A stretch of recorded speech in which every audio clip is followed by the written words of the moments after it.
Hello beautiful people, అందరూ ఎలా ఉన్నారు? బాగున్నారా? నేనైతే చాలా చాలా బాగున్నాను. నేను ఈరోజు మీకు అన్నవరం వెళ్తున్నాం అనమాట. ఒక చిన్న ట్రిప్ వేసాము హాలిడేస్లో. అన్నవరం స్టార్ట్ అయ్యాం, మార్నింగ్ 6:30 కల్లా స్టార్ట్ అయ్యాం అనమాట. దాదాపు 4-4:30 కల్లా వెళ్తాము. సో మేమైతే ఇక్కడ టిఫిన్కి ఆగాము. 9:30 అవుతుంది. ఇక్కడ టిఫిన్ పిల్లలు ఏడుస్తారు కదండి, సో అందువల్ల టిఫిన్ చేద్దాం ఆగాం. ఇక్కడైతే ఆగస్ట్ 15 సెలబ్రేషన్స్ జరుగుతున్నాయి. ఇవన్నీ సెలబ్రేషన్స్ అనమాట. సో టిఫిన్ అయితే చేసేసాము, మళ్ళీ జర్నీ అయితే స్టార్ట్ చేసాము అనమాట. ఈ కార్ అనేది మాది ఓన్ కార్ కాదండి, మా అబ్బాయి వాళ్ళ ఫ్రెండ్ కారు. తను వైజాగ్ వెళ్తూ మమ్మల్ని అన్నవరంలో డ్రాప్ చేస్తానని చెప్పారు. సో అందువల్ల మేము కార్లో జర్నీ స్టార్ట్ చేసాము. మధ్యలో గోదావరి వస్తుంది చూడండి, ఎంత బాగుంది, ఇంత పెద్దగా గోదావరిని ఇదే ఫస్ట్ టైం దగ్గర నుండి చూడటం. చాలా ఉంది, అది అంటారు కదండి 7 పాయల దాకా ఉంటుంది, విడిపోయి ఉంటుంది. అట్లానే కొంచెం కొంచెం ఆపిస్తూ ఉన్నారు. మధ్యలో పంట పొలాలని మళ్ళీ అట్లా వస్తుంది అనమాట. సో అట్లా వెళ్తూ జర్నీలో మళ్ళీ 2:30 అయింది. 2:30కి మళ్ళీ మేము ఇక్కడ లంచ్ తాగాము, అక్షయ పాత్ర అని చెప్పేసి. మళ్ళీ జర్నీ స్టార్ట్ చేసాము తినేసి.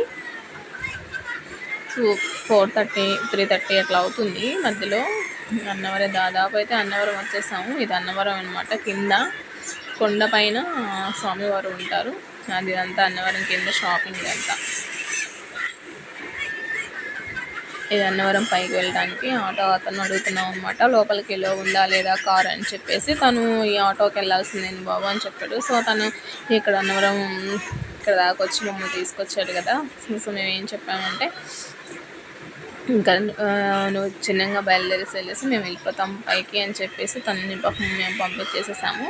తను మళ్ళీ వైజాగ్ వెళ్ళాలి కదా. అన్నవరం నుంచి వైజాగ్ 120 కిలోమీటర్స్ ఉంటుంది. సో మేము మళ్ళీ ఆటోలో కొండ మీదకి స్టార్ట్ అయ్యామన్నమాట. ఇదన్నా కొండ మీదకి వెళ్ళడానికి అన్నవరం సత్యదేవుని దగ్గరికి పోయి పైన. సో అక్కడ రూమ్స్ అవన్నీ తీసుకోవాలన్నమాట. మేము ఏ ప్లానింగ్ అయితే లేవు. అప్పటికి అడిగాము, కింద రూమ్స్ అవైలబుల్లో ఉంటాయండి అని చెప్పారు. సో మేము ఇంకా కొండ మీదకి వెళ్తున్నాం. కొండ మీదకి 2 కిలోమీటర్స్ వెళ్ళాలి. ఇది ఇక్కడ ప్రకాశ్ సదన్ అని ఇవి ఉంటాయి అన్నమాట. రూమ్స్ బుక్ చేసుకోవాలన్నమాట. మా వారు వెళ్ళారు అడగటానికి. అక్కడ రూమ్స్ ఉన్నాయో వాళ్ళకి వస్తున్నారు. తను ఏం చెప్పాడంటే, ఇక్కడ రూమ్స్ ఉన్నాయి కానీ ఇవ్వము, మేము ఇక్కడ డోనర్స్ ఉంటారు కదా, దాతలు ఎవరైతే ఉంటారో వాళ్ళకైతే మేము ఇస్తాము అని చెప్పారు. సో మేమేం అర్థం కాలేదు. ఇంకా మళ్ళీ ఆటోలో స్టార్ట్ అయ్యాము. మళ్ళీ కిందకి వెళ్ళాం. ప్రకాశ్ సదన్కి పై భాగాన శివసదన్ అని ఉంటుంది. ఆ శివసదన్లో అడిగొచ్చాము, ఒకసారి చూద్దామని చెప్పేసి అడిగాము. అక్కడ కూడా మాకు అయితే రూమ్స్ ఏమి ఇవ్వలేదు, అవైలబుల్. అక్కడి నుంచి శివసదన్ నుంచి మళ్ళీ హరిహర సాధనకి వెళ్ళాము. అక్కడైతే ఏదో మ్యారేజెస్ ఉన్నాయండి, ఒక 5-6 దాకా. సో మేము రూమ్లో అయితే ఏమి ఇవ్వడానికి కొత్తని చెప్పారు, ఏమి అర్థం కాలేదు. సో ఇంకా ఆటో అతను అడిగాము. ఇక్కడ ఫ్రీ సదన్ ఒకటి ఉంటుంది, ఫ్రీగా కొత్తగా కట్టారని చెప్పారు. సో అదైతే ఇదేనండి, అది ఫ్రీ అనమాట. ఇది 2 బెడ్లు ఇచ్చారు. ఇంకంతా ఓపెన్ ప్లేస్ అనమాట ఇదంతా పైన. సో ఇక్కడ తీసేసుకున్నాము. లాకర్ అనేది ఇచ్చేసారు. 200 ఇస్తే ఆ లాకర్ ఇస్తారనమాట. మళ్ళీ మనం వెళ్ళేటప్పుడు ఆ లాకర్ ఫీ కనుక వాళ్ళకి ఇస్తే మనం 200 మనకి పే చేస్తారనమాట. ఇదంతా అన్నవరం వ్యూ అనమాట, స్వామివారి సన్నిధానం. ఇది నైట్ వ్యూ అనమాట. అది చాలా అయితే బాగుందండి టెంపుల్. ఇక్కడ కళ్యాణం చేస్తున్నారు చూడండి. ఇది కళ్యాణ మండపం అనమాట. ఇక్కడ 5-6 దాకా ఉన్నాయి ఇక్కడ. ఇంకా బయట నుంచి కూడా చేసుకొని కూడా వస్తారంట. బాగా చేస్తారు ఇక్కడ. స్వామివారు పెళ్ళిళ్ళకి, సంతానానికి చాలా పవర్ఫుల్ స్వామి అంట.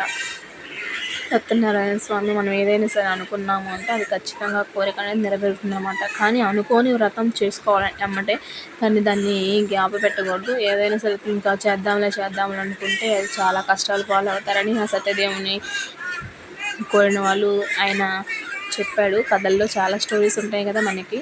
కొబ్బరి వేసినప్పుడు సత్యనారాయణ స్వామి మనం 5 కథలు చెప్తాం. 5 కథల్లో కూడా ఆయన వారిందంటే, ఆయన ఏదైనా సరే మన స్వామి వ్రతం మనకున్న తాహతు కొద్ది చేసుకోవాలి అంతేకాని ఆడంబరాలకు పోవాల్సిన పని లేదు.